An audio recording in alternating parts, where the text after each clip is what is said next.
Greece, long before democracy, before Plato, before the myths were written down. A lone priest walks the rocky coastline near Sunion. The sun is setting.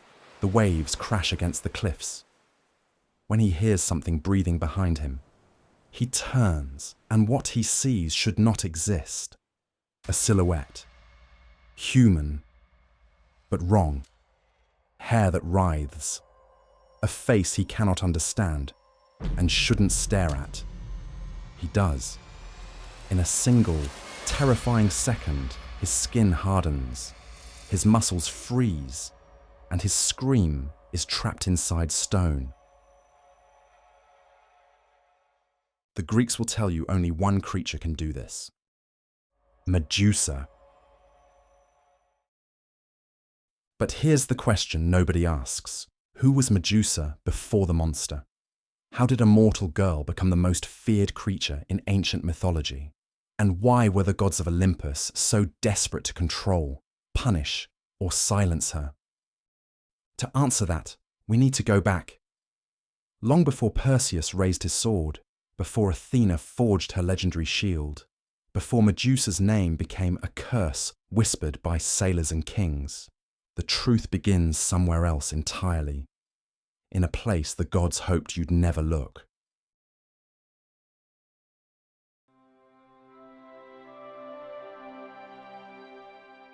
Spring, the island of Sarpedon.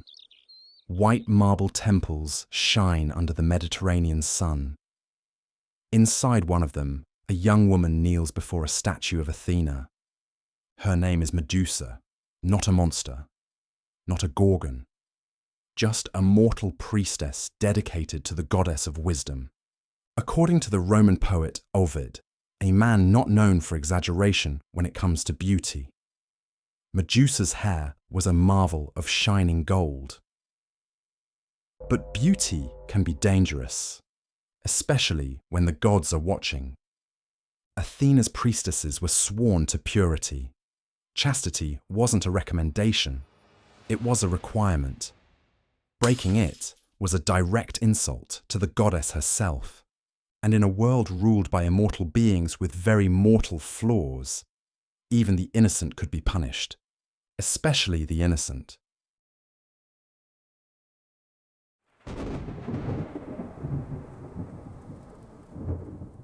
One god in particular, Poseidon, brother of Zeus, lord of the oceans, a being with the power to crack the earth open and the impulse control of a hurricane.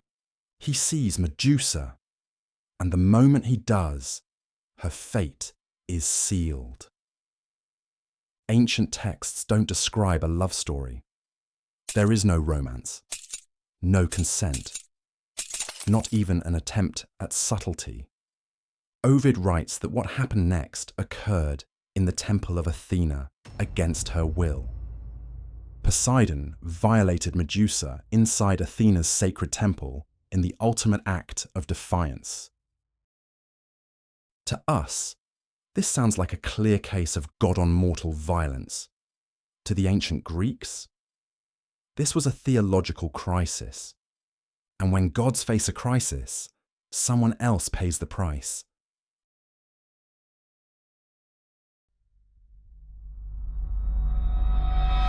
Athena arrives. She sees her temple desecrated, her authority challenged, her reputation mocked. But she cannot punish Poseidon. No one on Olympus can. The gods are untouchable. Their crimes are their own secret. So Athena punishes the only one she can, Medusa. The transformation begins immediately.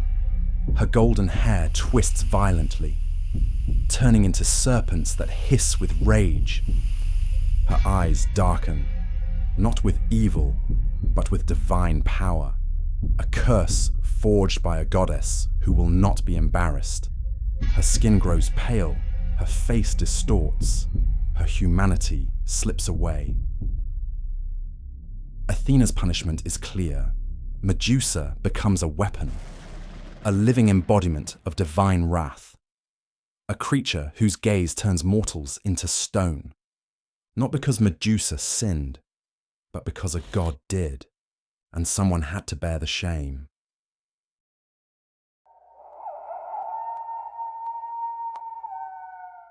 Medusa flees Greece, crossing the sea to the deserts of Libya. There, she hides.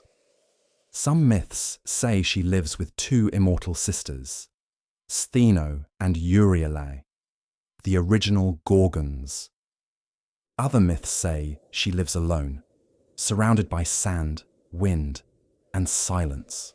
A woman trapped inside a nightmare she didn't choose. Travelers who stray too close never return.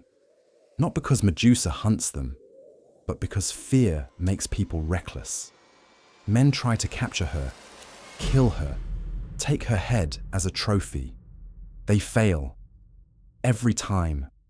She becomes a legend, a warning, a story that mothers tell their children at night.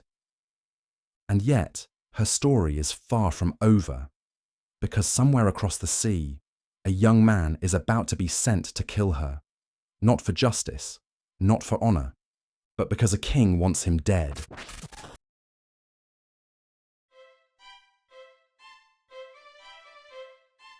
Perseus, son of Zeus. Though he didn't ask for that title, he grows up under the rule of King Polydectes, a man who wants Perseus gone, either through exile or through death. So the king gives Perseus an impossible task. Bring me the head of Medusa. Everyone knows what that means. It's a suicide mission. But the gods intervene, not because they care about justice, but because Perseus is useful. Hermes gives him a blade sharpened by divine fire. Athena gives him a mirror-bright shield. The nymphs give him winged sandals, a magic pouch, and the helm of darkness, a cap of invisibility forged by Hades himself. Perseus is outfitted like a god. Medusa has nothing. Nothing but a curse she never asked for.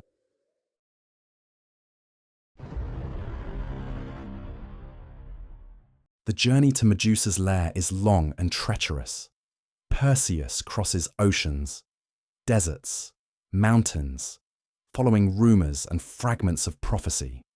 When he finally reaches the cave, he hears the hissing first. Inside, Medusa sleeps. Her snakes twitch and coil with every breath. This isn't a monster preparing to kill. This is a woman exhausted by a lifetime of running. Perseus doesn't confront her. There is no battle, no duel, no honor.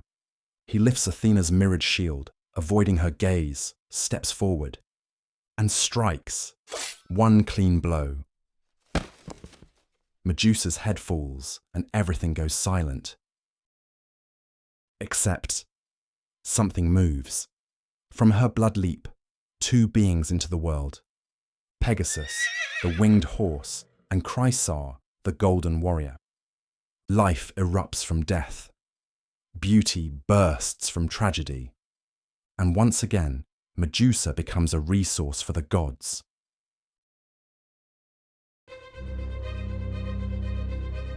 Perseus places Medusa's head into the magic pouch, but her power doesn't die with her body. Everyone who threatens him on the journey home is turned to stone. Pirates, monsters, entire armies. By the time Perseus reaches Greece, Medusa has killed more people after death than she ever did while alive. Not because she wanted to, but because others used her. Finally, Perseus returns to King Polydectes, the man who sentenced him to die. He unveils the head. Polydectes and his court freeze instantly. Statues, forever trapped in the moment of their cruelty.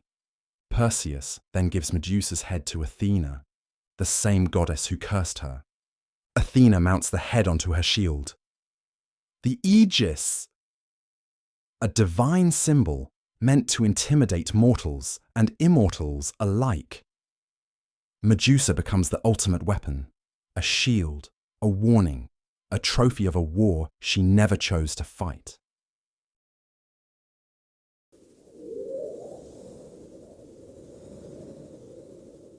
The Greek version of Medusa's story is famous.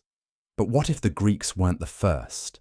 Archaeologists have found depictions of a snake-haired goddess in North Africa, centuries before the Greeks ever wrote about Medusa. In Libyan traditions, the Gorgon wasn't a monster.